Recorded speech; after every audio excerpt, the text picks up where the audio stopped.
Bismillah ar-Rahman ar-Rahim. Assalamu alaikum wa rahmatullahi wa barakatuh. Welcome you once again this afternoon to the airwaves of Salam Media. Another afternoon in this glorious, this beautiful month of Ramadan, which is the 16th of Ramadan, corresponding with the 27th of March. This is the Iftar Drive. I am in Wadi. I'll be with you until around 5:30ish when we hand you over to Maulana Yunus Kawanka. We'll take you through to the time of Iftar in Johannesburg. It is a Iftar Drive in the company of Salam Media, and we've got a fair amount to touch base on this afternoon. Shortly, we will be linking up with Upper Mariam Mia, and I'll tell you why in a minute as to why we are talking to her, but also talking with Maulana Muhammad Tariq, the president of the People's Freedom Party, insights into their manifesto and election preparations with Maulana Muhammad Tariq out of Durban this afternoon, and also taking a look at Turkey. Now, Turkey has dismissed allegations of cooperation with Israel, specifically in defense-related matters. Turkish journalist Tukun Terzi will be providing an insight into some of these developments that involve Turkey, and we know there has been a fair amount of criticism leveled at Turkey at this point in time, particularly at the leader, at the President Erdogan, because of the inability to take meaningful action against Israel in its genocide with Gaza. In fact, there's been more talk than anything else that is coming out of Turkey. So we'll unpack some of that a little later on after the Asr Azan. But right now, to introduce you to none other than our very own Appa Mariam Mia. Now, I believe she's been on the airwaves. She's been non-stop. She's had quite a busy day as well. But the reason why we are going to be talking with Appa Mariam Mia is she did an interview earlier on, and we are in the month of March. Now, March is a very relevant month for one person. We're talking about Dr. Aafia Siddiqui, and we know she has been incarcerated, jailed for 86 years at the notorious FMC Carswell Institute in the United States of America. Now, in recent months, there has been some contact with Aafia Siddiqui, and her sister, Dr. Fawzia Siddiqui, had the opportunity of visiting her on two occasions, and also the attorney, Clive Stafford Smith, for Aafia Siddiqui, has been in regular contact. Now, he's had a recent 4-hour meeting with Dr. Aafia Siddiqui, and this is what we're going to be sharing with you. But before we get there, standing by at the studios in Salam Media is none other than Appa Mariam Mia. Appa Mariam, assalamu alaikum wa rahmatullahi wa barakatuh. Walaikum salam wa rahmatullahi wa barakatuh. And it's good. I think this is the first time we're chatting on a platform like this, me in studio and you on the side here like this. So alhamdulillah, it's good. Tell you, it's been a long day today for me. But last night was even a longer evening because what had happened is our COO, Mr. Ponti Malatsani, messaged me and around 11 and he says, Appa, are you awake? And for me, what question, why, what's happening? And he says, Clive Stafford Smith has just left Castle Prison after a 4-hour uh, conversation and discussion with our beloved sister Aafia Siddiqui, and he's ready to talk to us and ready to do an interview. Are you ready for an interview? So yes, at 11:15, he was in Dallas Airport, and our CEO, Ponti Malatsani, and myself, we had spoken to Clive, and really it was a very insightful interview. And I'm so pleased that despite the late night it was, that we took the opportunity on having that interview because he gave us many insights on a one-on-one with Sister Afia. I'm not going to spoil it for everybody in that because we will be playing out the interview. But just to say, Brother Inayat, yourself and I, in fact, I must credit you. You were the one all those years ago that created the awareness, and you were the presenter who actually then interviewed Yvonne Ridley those years ago, because remember, she was the one that told the world that she heard Afia screams, prisoner 4 something it was at Bagram prison, and then they investigated and they found out that that was the missing sister that the Pakistani Siddiqui family were looking for, and she was the one who she heard those bone-chilling screams of Sister Afia. I can see you reminiscing there, and I was at my house listening on the airwaves, and then Sister Fauzia Siddiqui was brought to South Africa and visited. Alhamdulillah, I had the opportunity of hosting in Greenside. They had meals at our house, and the scarf that I'm wearing here, you will remember this. This is what the South African National Women's Forum made. You're nodding your head because all the sisters, we purchased this, and this was a fundraising initiative for the Afia campaign those years ago. And you joined her, you accompanied Sister Fauzia on many tours around the country. So I mean, we both not new to our support, our campaign in creating the awareness.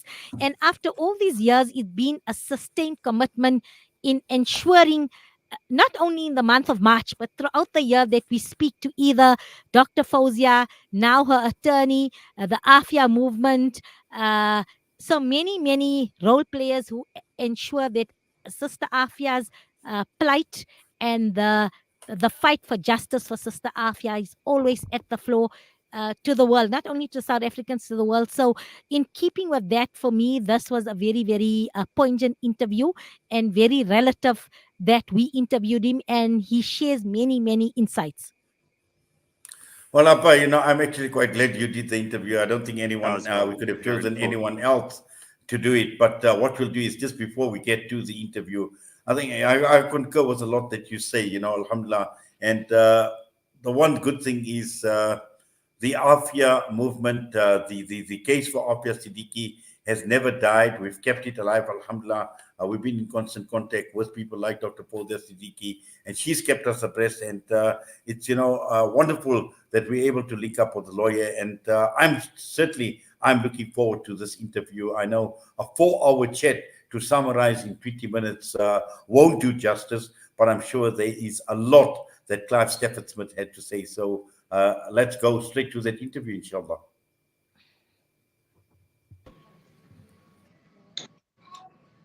Assalamu alaikum wa rahmatullahi wa barakatuh. Peace and blessings to all our viewers, and welcome to a special broadcast on Salam Media. And we here because we've just got breaking news that we'd like to share and also get an update.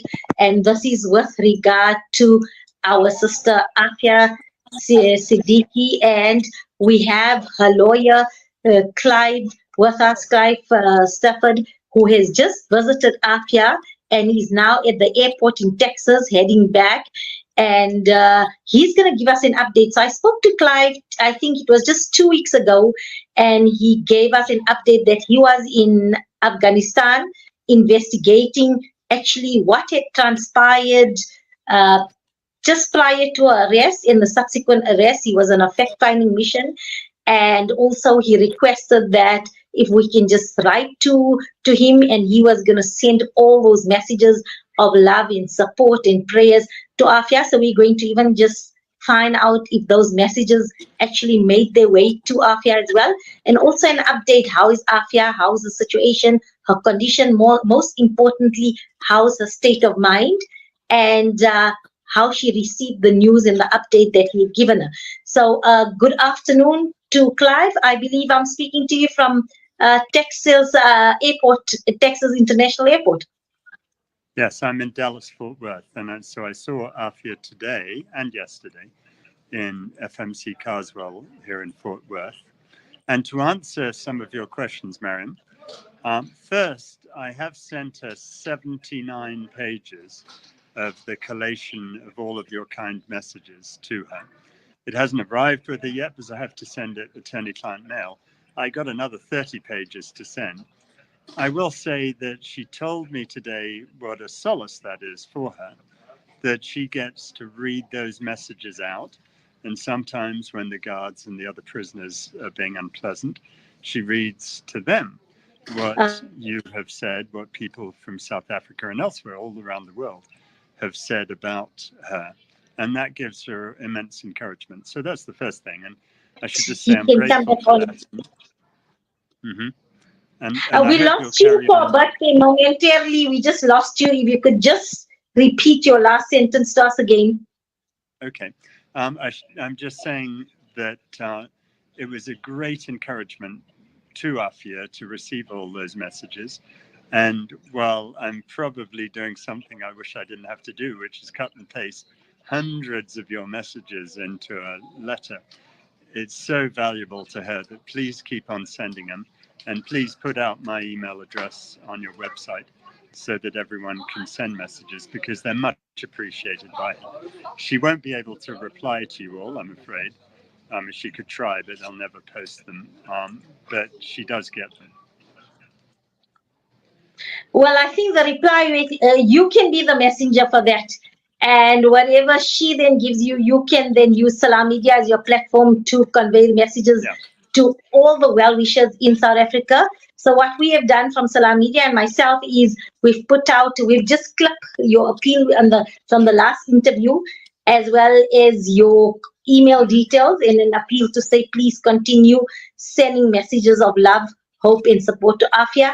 And we understand if she can't reply personally, but that's why we have Clive Stafford Smith here to convey Aafia's wishes back to us. So tell me, what was it like yesterday when you reconnected with Aafia? Well, obviously, I've been coming to see her quite often. Been to see her 8 times in the last year. So I come as much as I can. Yesterday was very, very difficult. I was with her for over 3 hours, but she was really, really upset at where she is and just desperate to get out of it and to get home. And, she'd love me to snap my fingers and just be able to take her home with me. Unfortunately, that's not the case. And it was very difficult yesterday. Today, and this happens with Aafia each time, she was really more encouraged because I told her some things yesterday about what was going on. And so we had a really nice meeting today. First, I got to tell her about all the investigation I'd done in Afghanistan. This was news to her because, of course, she didn't know about how there were people who had set her up to be assassinated in Ghazni, and that they were going to kill her and her son Ahmed and pretend they were suicide bombers. She didn't know that. And she didn't know how her son Ahmed had been dressed up to look like he was a suicide bomber by putting a coat on him with 4 big pockets with fruit in the front that made it look like that. She didn't know that this wonderful chap called Mohammadi, who I met in Ghazni and who I've recorded and got statements from, he was the one who saved her life because he spoke Urdu. He stopped the people with their AK-47s. There were 40 people who surrounded her thinking she was a suicide bomber and were going to kill her, all part of a plot so that then it could be said that she was an evil suicide bomber. But Mohammadi had talked to her in Pashto because he was a tailor and he had worked in Pakistan and was able to speak with her. And he stood between her and the guns. And it was he who saved her life and the life of her son.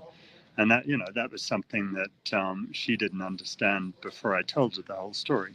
So that was very encouraging to her. And it was very encouraging to know that, we're able now to show both how she was tortured by the United States and her innocence of the allegations against her.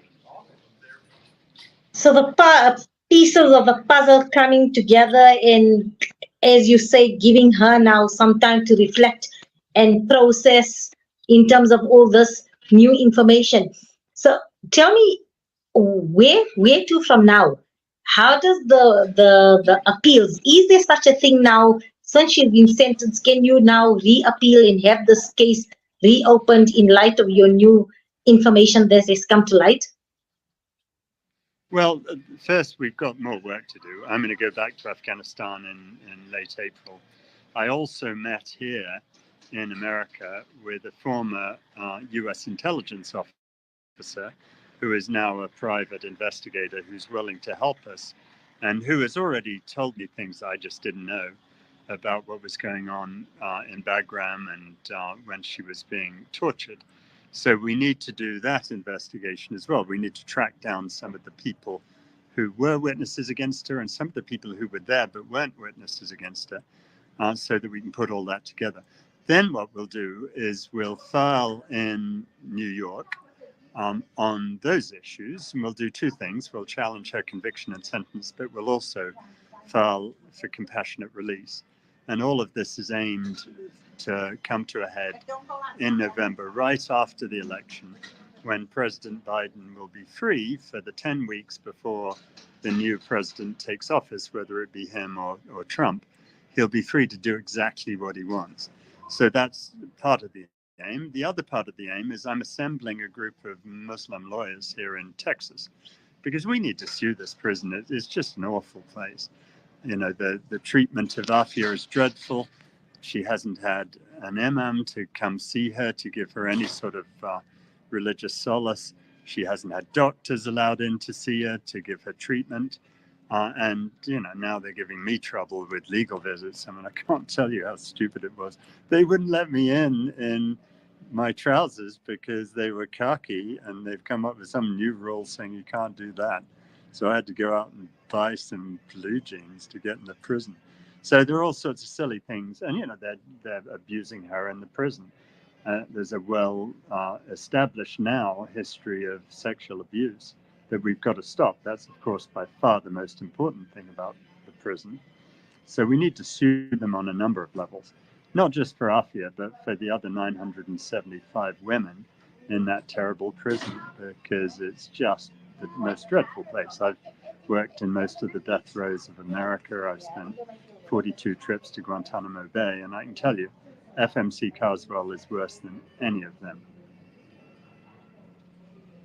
And tell me, here in South Africa, we have a group, is the Muslim Lawyers Association. If we then canvass them, are they able to support you and help you in terms of this? I'm just thinking of ways here in South Africa. What can we do?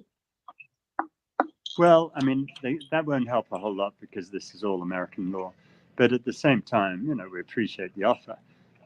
We do need funds, and I've got a fundraising thing on my website, the justiceleague.org.uk, for her, because, for example, we're having to pay $20,000 for the American investigation. Goodness knows how much it's costing to go back and forth to Afghanistan and so forth.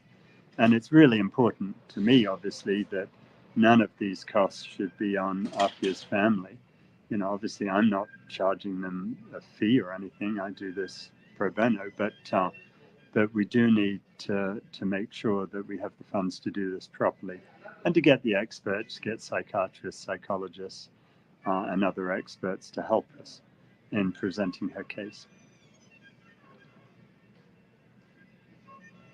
To an imam, but is she allowed the Quran in other religious books or anything just for her to read, to find comfort and solace? Does she have access to a copy of the Quran? I know she's memorized the Quran and she's had that, but with all the trauma and things like that, you want a physical copy and you want to be able to read it. Does she have access to the Quran?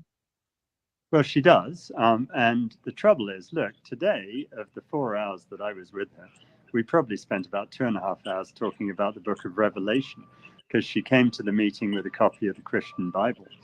And so she is, but then, of course, as we go through that, she's quoting verbatim all sorts of parts of the Holy Quran. And so she gets great solace out of reading the Quran or just reciting it. I mean, it's remarkable. And she has a great memory. You know, we talked about other things. I recited a few poems that I know by Shelley and by Wilfred Owen and so forth. And she recited the Daffodils by Wordsworth to me, which happened to be my father. He's passed, sadly, but was his favorite poem. So she is very much able in her cell to commune with her God, and that's great.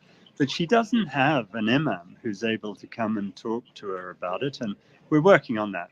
Omar Suleiman is one of the two imams with us in Fort Worth, and I'm now working to get him and another imam in to see Aafia, so that they can have good conversations with her about all of these things she's going through.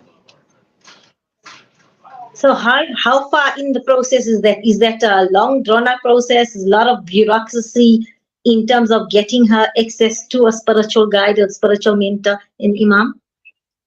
Well, no. In the last couple of days, I've drafted, along with the help from a young lawyer in Houston, who's being incredibly helpful, Maria Curry. That I'm drafting these letters right now, and we will set a deadline of a week to get this sorted, and either they'll do it or we'll sue them. And for that, we need the help of the Muslim lawyers of Houston and Dallas, Fort Worth. But, they're lining up to volunteer to help. And what I plan is to divide all the issues up that we need to deal with. I'll deal with all the stuff in New York, but if I can get help from these other lawyers in Texas on the various challenges to the prison, we'll get that done pretty quickly. That doesn't mean to say that the government will cave immediately, but they're going to lose, so they may as well. They'll end up looking very bad if they don't let the imams in.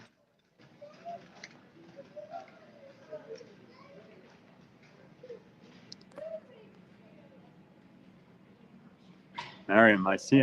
So, okay. Yes, okay, so I've got you. So, Clive, what I wanted to know, you said you were discussing the book of Revelation, and that, so have they given Aafia a Bible, and she's studying other scriptures as well, and things like that? She's always studied other scriptures. Aafia has great respect for different things, for Judaism, for Christianity. And, one thing that's much easier for her in this prison is to carry a Bible around rather than a Quran. They're never going to stop her moving around with the Bible, whereas they might not let her carry a Quran about. That's just the prejudice of the United States. So she brought the Christian Bible today simply because she thought it'd be easier to get to the legal visit than the Quran.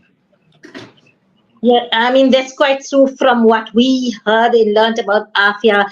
She was a scholar of comparative religion, and that was her interest as well. That's true. And it's so. And she's very open-minded about everyone. And while she's a very, very devout Muslim, of course, she respects other people and their views. Before we let you go, is there anything else you want to add, or anything else that we can assist in terms of keeping Aafia and Aafia's fight for justice and freedom always on the agenda? Anything else that you want to add? There are endless stories in her case that we're developing the facts on in terms of what really happened to her. So I'm really grateful to you for keeping a spotlight on this. And beyond that, I just wish everyone all the best for Ramadan. I hope everything's going well with you. And I'm going to go and catch a plane to New York, where I'm going to look out some other witnesses for her. Clive, thank you so much for your time. And thank you for availing yourself at the airport as well. We much, much appreciate it. You're giving us an update. And please, when you connect with Aafia again and you see her, please tell her that the community of South Africa love her. We give her our love, we give her our support. She's in everybody's sincere prayers, in Ramadan, out of Ramadan as well. Even when people go on trips for pilgrimage, she's on everybody's minds and in prayers. And also, as South Africans, whenever we have, we have a female Quran recital, annual female Quran recitation, and that is dedicated to Aafia. So every year they have it, and everybody wears lilac, because we were told purple and lilac, according to Dr. Fauzia, was Aafia's favorite color. So all the ladies adorn themselves in beautiful purple and lilac shades, and they pray the Quran in her memory to keep alive her memory and her love for the Quran. So if you can even convey that message to her, that she's always in our prayers. And since I think Dr. Fauzia visited twice. Right. Send me whatever you can about that. And also, if you're able to, if there are any pictures you can send me, I can, of course, show them to her. You know, I don't mean pictures of the No, I know, but what I have, and I'm going to send you is, I think when Dr. Fawzia visited, or just afterwards, the ladies got together and we made beautiful scarves with flowers in her name embroidered. And that picture I'm going to send to you. And please, if ever you can just have it printed out and send it to her. I can take because I take it into her. It's hard to send those, but I can carry them in and show them to her. And that's always very encouraging for her. Yeah, no, definitely, because she's always in our prayers here in South Africa. And from Salam Media, we that's why we speak to you regularly, or Dr.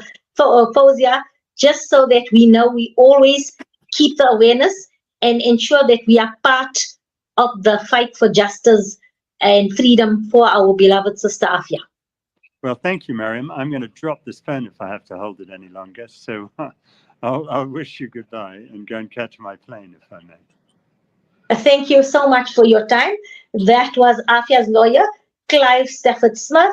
And please, you can connect with him at clive@justiceleague.org.uk. Please continue sending your messages of support, du'as, and love, because this is what's going to uplift her in the darkest depths of her prison cell in isolation, as we've heard, atrocious conditions there.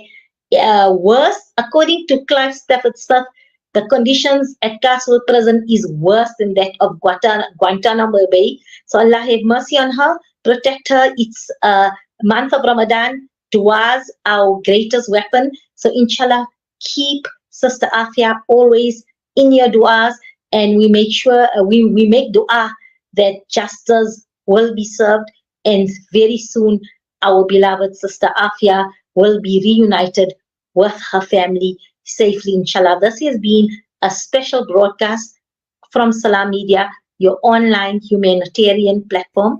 From me, Mariam Mia, Assalamu alaikum wa rahmatullahi wa barakatuh. May you be under the mercy and the blessings of the Almighty. Well, Jazakallah khairan so much to Appa Mariam. Really fascinating interview, as I listened to every word that she and Clive Stafford Smith had to say. And yes, situation is still not good at this point in time with Dr. Aafia Siddiqui, but after a long time, we are starting to see a lot more regular updates coming through. The visits by her lawyer, by Clive Stafford Smith, and I'm sure from over a period of time, we will get a lot more updates. And it's encouraging to note that he is taking messages through to her, so she is aware that the outside world has not forsaken her, and she is not left alone. And as Appa Mariam mentioned right towards the end of the broadcast, even passing on our well wishes from South Africa, and to tell Aafia Siddiqui that she is not alone. We are with her throughout this entire struggle. So another wonderful interview, a fascinating interview, and I must say, Jazakallah, we thank Appa Mariam Mia for taking time out, for sacrificing